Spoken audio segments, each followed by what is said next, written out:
There's something electric about a player's debut for a top club, especially when it sparks a wave of opinions from football legends.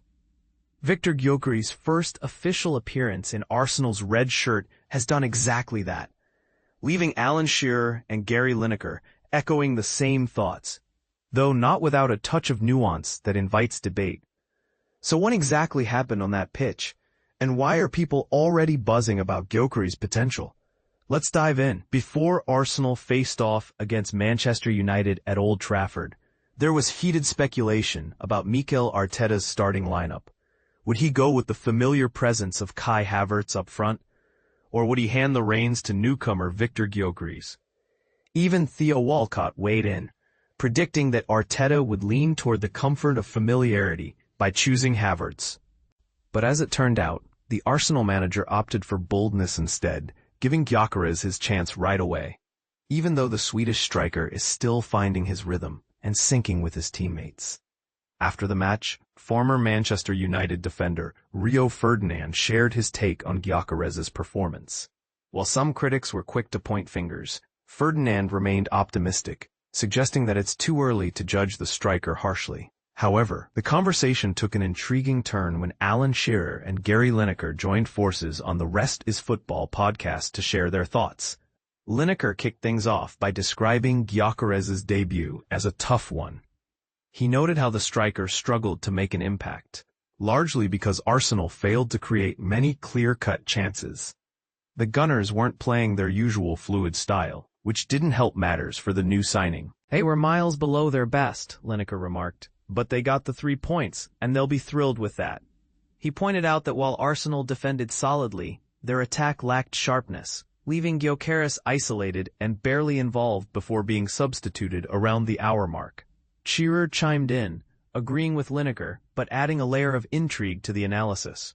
He acknowledged that judging Gyokeres after just one game is unfair, emphasizing that the striker needs time to adapt to Arsenal's unique system. It was a tough afternoon for him, Shearer admitted, and we can't rush to conclusions yet.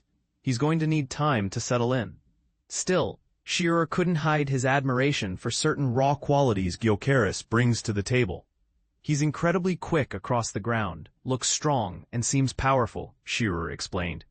But he hardly touched the ball inside the 18-yard box or even near it. That tells me he's got some adjusting to do in terms of Arsenal's style of play. Interestingly, while Gyokeres may not have shone brightly on his debut, another player stole the spotlight. Riccardo Calafiori, the Italian defender, scored Arsenal's only goal from a set piece, proving instrumental in securing the narrow 1-0 victory. Speaking to reporters post-match, Arteta couldn't contain his excitement about Calafiori's contribution. He has the ability to change the energy, Arteta gushed. When he walks into the room, he lifts everyone's spirits. He has a special aura, a commanding presence, and he's unpredictable for opponents. He can operate in different spaces, inside our box, in midfield, or deep in the opposition's area, and that makes him incredibly valuable. Despite Arsenal's lackluster overall performance, Arteta seemed pleased with the result. Winning ugly, as the saying goes, is often a hallmark of true champions. And while some might argue that Arsenal should have played better, others will counter that grinding out wins despite subpar performances is what separates title contenders from pretenders. It raises an interesting question. Should fans focus more on results than aesthetics during the early stages of the season, or does consistent underperformance signal deeper issues? So, here's where it gets controversial. Are Arsenal putting too much pressure on Gyokeres to deliver immediately? After all, adapting to Premier League football is no small feat, especially for someone joining mid-season. What do you think? Do you agree with Shearer and Lineker's balanced perspective? Or do you believe Gyokeres needs to hit the ground running? Share your thoughts in the comments below. We'd love to hear your take.